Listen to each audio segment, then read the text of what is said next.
June 17 market വ്യൂവിൻ്റെ വീഡിയോയിലോട്ട് എല്ലാവർക്കും സ്വാഗതം. ജൂൺ 16 ഒരു സിറ്റുവേഷൻ എടുത്ത് നോക്കിക്കഴിഞ്ഞാൽ ഈ ഗ്ലോബലായിട്ടുള്ള ജിയോ പൊളിറ്റിക്കൽ ഇഷ്യൂസ് ഭയങ്കര സ്ട്രോങ് ആയിരുന്നു. നമുക്കറിയാം ഇറാൻ ഇസ്രായേൽ ഇഷ്യൂസ് എല്ലാം ഉണ്ടായിരുന്നു. സോ ഇഷ്യൂസ് എല്ലാം ഉണ്ടായിട്ട് പോലും മാർക്കറ്റ് ഇന്ന് വളരെ വലിയൊരു ഗ്യാപ്പ് ഡൗണിൽ ഓപ്പൺ ആകുന്നു. മാർക്കറ്റ് താഴോട്ട് പോയി 24,500 ടെസ്റ്റ് ചെയ്യുന്നുള്ളൊരു ഭയം എല്ലാവർക്കും ഉണ്ടായിരുന്നു. എന്നാൽ അതിനെല്ലാം ഓപ്പോസിറ്റായിട്ടാണ് ഇന്ന് മാർക്കറ്റ് ബിഹേവ് ചെയ്തത്. മാർക്കറ്റ് രാവിലെ ചെറിയൊരു ഗ്യാപ്പ് അപ്പിൽ ഓപ്പണായി, ഓൾമോസ്റ്റ് ഒരു ഫ്ലാറ്റ് ഓപ്പണിങ്. അതിനുശേഷം താഴോട്ട് വന്നു, ഒരു 10-15 പോയിൻ്റ് താഴോട്ട് വന്നിട്ട് മാർക്കറ്റ് കണ്ടിന്യൂസ് ആയിട്ട് അപ്പ് മൂവ്മെൻ്റ് ആയിരുന്നു. ഏകദേശം ഒരു 200+ പോയിൻറ്റിൻ്റെ ഒരു അപ്സൈഡ് ഇന്ന് നിഫ്റ്റി കൊടുത്തു എന്നുള്ളതാണ് ഇന്നത്തെ ഒരു ഔട്ട്ലുക്കായിട്ട് പറയാനുള്ളത്. സെൻസെക്സ് ഏകദേശം 678 പോയിൻറ്റും നിഫ്റ്റി 25,000 നിന്ന് 100 പോയിൻ്റ് ദൂരത്തിലാണ് നിൽക്കുന്നത് അല്ലേ. 24,900+ നിഫ്റ്റി നിൽക്കുന്നത്. അപ്പോൾ ഒട്ടും ആരും പ്രതീക്ഷിക്കാത്ത ഒരു മൂവ്മെൻറ്റ് അല്ലേ. ഇന്ന് ഏറ്റവും കൂടുതൽ ഡിപ്പ് വരുന്ന പ്രതീക്ഷിച്ച സ്ഥലത്താണ് മാർക്കറ്റിൽ ഒരു അപ്പ് മൂവ്മെൻറ്റ് ഉണ്ടായത്. ഇതാണ് ഒരു മാർക്കറ്റിൻ്റെ ഒരു കോമൺ ട്രെൻഡ് എന്ന് പറഞ്ഞു കഴിഞ്ഞാൽ. മാർക്കറ്റ് എപ്പോഴും നമ്മളെ സർപ്രൈസ് ആക്കിക്കൊണ്ടിരിക്കും. നമ്മൾ വിചാരിക്കുന്ന സ്ഥലത്ത് മാർക്കറ്റ് ചില സമയത്ത് നമുക്ക് പിടിതരാതെ നിൽക്കും എന്നുള്ളതാണ്. ഇനി നിഫ്റ്റിയിൽ ഏകദേശം 0.75 ഒരു അപ്സൈഡ് 24,902 ക്ലോസ് ചെയ്തിട്ടുണ്ട്. ഞാൻ കഴിഞ്ഞ മാർക്കറ്റ് വ്യൂ ഔട്ട്ലുക്കിൽ ഇന്നലെ പബ്ലിഷ് ചെയ്ത വീഡിയോയിൽ പറഞ്ഞ പോലെ തന്നെ ഈ വീക്കിൽ 24,500 സ്ട്രോങ് സപ്പോർട്ടും 25,200 എന്ന് പറയുന്നത് ഒരു മേജർ റെസിസ്റ്റൻസ് ആയിട്ട് നിൽക്കും. ഇതിലേതെങ്കിലും ഒരു സൈഡിലോട്ട് നിഫ്റ്റി ഒരു മൂവ്മെൻറ്റ് കാണിക്കണം. ഇല്ലെങ്കിൽ ഇപ്പോൾ ഈ കഴിഞ്ഞ ആറാഴ്ചതുപോലെ തന്നെ ഒരു കൺസോൾട്ടേഷൻ ഫേസിലാണ് ഇപ്പോഴും നിഫ്റ്റി പോയിക്കൊണ്ടിരിക്കുന്നത്. ഇന്നലത്തെ ഒരു വ്യൂ എടുത്ത് നോക്കിക്കഴിഞ്ഞാൽ വളരെ ഷോർട്ടായിട്ട് IT സെക്ടർ ഒരു ബൂമിംഗ് കാണിച്ചു. ഏകദേശം 1.1% ഉണ്ട് ഒരു ബൂമിങ്ങും. Financial sector 0.4, oil and gas sector 0.6 IT ആണ് ഇന്നത്തെ നിഫ്റ്റിയുടെ ഒരു ഡ്രൈവിൻ്റെ ഒരു ബാക്ക് ബോൺ എന്ന് പറയുന്നത്.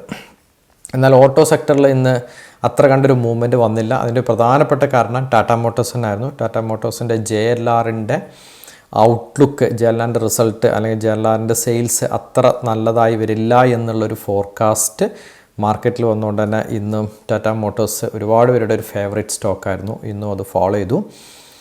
സോ അതാണ് മെയിനായിട്ടുള്ളത്. പിന്നെ TCS, ഇൻഫോസിസ് എല്ലാം തന്നെ ഇന്ന് എബവ് 1% ക്ലോസ് ചെയ്തു. Oil and natural gas section ONGC, oil India ഇന്ന് നല്ല പെർഫോമൻസ് ആയിരുന്നു. ഈ ടാറ്റാ മോട്ടോഴ്സ് താഴോട്ട് വന്നിട്ട് പോലും ഒരു ടെക് മഹീന്ദ്ര അല്ല മറ്റ് ഓട്ടോ സെക്ടറുകളുടെ കമ്പനിയിലും വലിയൊരു മൂവ്മെൻറ്റ് ഇപ്പോൾ IT കണ്ടതുപോലത്തെ വലിയൊരു മൂവ്മെൻറ്റ് വന്നിട്ടില്ലായിരുന്നു. ടെക് മഹീന്ദ്ര, TCS, ഇൻഫോസിസ് പോലത്തെ IT കമ്പനിയുടെ പെർഫോമൻസ് ഇന്ന് ശരിക്കും എടുത്തു പറയേണ്ടായിരുന്നു. ഇന്നത്തെ നിഫ്റ്റിയുടെ മൂവ്മെൻറ്റിൻ്റെ ഏറ്റവും ഒരു സ്ട്രോങ് പോയിൻ്റ് എന്ന് പറയുന്നത് IT തന്നെ ആയിരുന്നു. ഓക്കെ, ഇന്ന് ഐഷർ മോട്ടോഴ്സും 0.18% ഒരു ഡൗൺ വന്നു.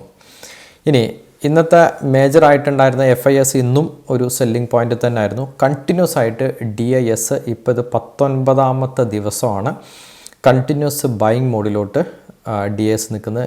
അതായത് മ്യൂച്വൽ ഫണ്ടിലോട്ടൊക്കെ കണ്ടിന്യൂസ് ഫ്ലോ വരുന്നുണ്ട്. ആ ഫ്ലോ കൊണ്ട് തന്നെയാണ് ആയിരിക്കാം DIS ഏതൊരു ഡിപ്പിലും ഒരു വാങ്ങിക്കുന്ന സിറ്റുവേഷൻ ഉണ്ട്. പിന്നെ ഗ്ലോബൽ ക്യൂസ് നോക്കിക്കഴിഞ്ഞാൽ പോസിറ്റീവ് സെൻറ്റിമെൻറ്റ്സ് ഉണ്ട്. US, ഏഷ്യ ക്രൂഡ് ഓയിൽ കുറച്ച് ഒന്ന് സെറ്റിലായിട്ടുണ്ട്. അതൊരു പോസിറ്റീവ് ന്യൂസാണ് മാർക്കറ്റിനെ സംബന്ധിച്ചിടത്തോളം. IT സെക്ടർ ഇന്ന് ഉയരാനും തുറന്ന ദിവസങ്ങളിൽ ഒരുപക്ഷെ IT ഇൻഡെക്സുകൾ മുന്നോട്ട് പോകാനുള്ള ചാൻസസ് ഉണ്ട്.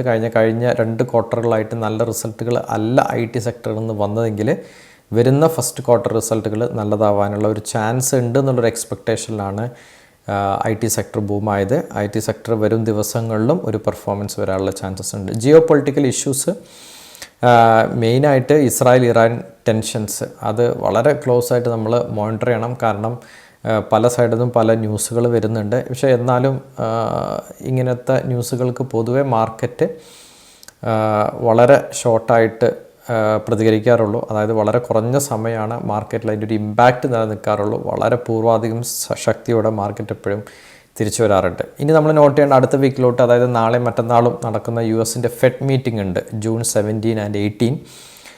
അതിൻ്റെ ഔട്ട്പുട്ട്, അതിൻ്റെ റേറ്റ് കട്ട് വരുന്നുണ്ടോ ഇല്ല എന്നൊക്കെ ഉള്ളത് മാർക്കറ്റിന് എപ്പോഴും ഒരു പോസിറ്റീവായിട്ടുള്ള ഒരു ന്യൂസ് ആവാൻ ചാൻസസ് ഉണ്ട്. നോക്കാം നാളെ എങ്ങനെയാണ് ഇങ്ങനത്തെ ക്യൂസിനോടെല്ലാം മാർക്കറ്റ് പ്രതികരിക്കുന്നത്. മെയിനായിട്ട് 2 ഫാക്ടർ. ഒന്ന് US-ൻ്റെ ഫെഡ് മീറ്റിംഗ് വരുന്നുണ്ട് ജൂൺ 17-18 തീയതി വരുന്നതും, ഇറാൻ ഇസ്രായേൽ ഇഷ്യൂ എത്രത്തോളം ലെവലിൽ എസ്കലേറ്റ് ചെയ്യുന്നു എന്നുള്ളതിനനുസരിച്ചിരിക്കും മാർക്കറ്റിൻ്റെ മൂവ്മെൻറ്റ്. എന്നാലും അതൊരു ഷോർട്ട് ടേം ആയിരിക്കും, ഒരിക്കലും അതൊരു ലോങ് പീരീഡിലോട്ട് നിൽക്കാനുള്ള ഒരു ചാൻസസ് ഇല്ല. സോ ലോങ് ടേം ഇൻവെസ്റ്റേഴ്സ് ചെയ്യുന്നവർ ഡെഫിനറ്റായിട്ടും എപ്പോഴും പറയുന്ന പോലെ തന്നെ ഡിപ്പ് ഒരു ബൈങ് ഓപ്പർച്യൂണിറ്റി ആയിട്ട് കാണുക എന്നുള്ളതാണ്. സ്വിംഗ് ട്രേഡേഴ്സ് കൃത്യമായ സ്റ്റോപ്പ് ലോസുകൾ മെയിൻറ്റെയിൻ ചെയ്യുക എന്നുള്ളതും വളരെ ഇമ്പോർട്ടൻ്റ് ആണ്. ഇന്ന് small cap mid cap segment എടുത്തു കഴിഞ്ഞാൽ വലിയ ഒരു മൂവ്മെൻറ്റ് എസ്പെഷ്യലി സ്മാൾ ക്യാപ്പിൽ വന്നിട്ടില്ല എന്നുള്ളതാണ്. സ്മാൾ ക്യാപ്പ് മൈക്രോ ക്യാപ്പ് ഇൻഡെക്സുകളിൽ വളരെ വലിയൊരു മൂവ്മെൻറ്റ് വന്നില്ല. മിഡ് ക്യാപ്പ് കമ്പാരിറ്റീവ്ലി കുറച്ചുകൂടി ബെറ്റർ ആയിട്ടാണ് തോന്നിയിട്ടുള്ളത്. എന്നാലും ഇതൊക്കെയാണ് കറണ്ട് സിറ്റുവേഷൻസ്. നാളത്തെ വീണ്ടും 25,200-ഉം 24,500-ഉം സ്ട്രോങ്, 24,500 സപ്പോർട്ടും 25,200-ഉം സ്ട്രോങ് റെസിസ്റ്റൻസുമാണ്. നോക്കാം എങ്ങനെയാണ് ഇറാൻ ഇസ്രായേൽ ഇഷ്യൂസിൻ്റെ ഒരു ഡയറക്ഷൻ എങ്ങോട്ടാണ് പോകുന്നത്. ഈ പറഞ്ഞതുപോലെ വെടിനിർത്തൽ കരാറുകളും മറ്റുമൊക്കെ വന്നു കഴിഞ്ഞാൽ ഡെഫിനറ്റായിട്ട് മാർക്കറ്റ് പോസിറ്റീവ് ആയിരിക്കും. മാർക്കറ്റ് നല്ലൊരു മൊമെൻറ്റം കിട്ടും. ഇത്രയും ഒരു നെഗറ്റീവ് സിറ്റുവേഷൻ വന്നിട്ട് പോലും ഇന്ന് മാർക്കറ്റ് അതിനെ പിടിച്ചു നിന്നു എന്നുള്ളത് വളരെ പോസിറ്റീവാണ്. നാളെ നമുക്ക് നോക്കാം എങ്ങനെയാണ് 25,200 നാളെ നിഫ്റ്റിക്ക് ടച്ച് ചെയ്യാനും അതിൽ 25,200 നിഫ്റ്റിക്ക് ക്ലോസിംഗ് കൊണ്ടുവരാനും സാധിക്കും എന്നുള്ളത് let's wait and watch. Okay, so ബാക്കി വിശദാംശങ്ങൾ നാളത്തെ വീഡിയോയിൽ നമുക്ക് എങ്ങനെ മാർക്കറ്റ് നിൽക്കുന്നു എന്നുള്ളതനുസരിച്ചിട്ട് പറയാൻ സാധിക്കും. ഓക്കെ, സോ ഈ വീക്കിലും റെസിസ്റ്റൻസിന് മാറ്റമില്ല, 25,200 തന്നെയാണ്.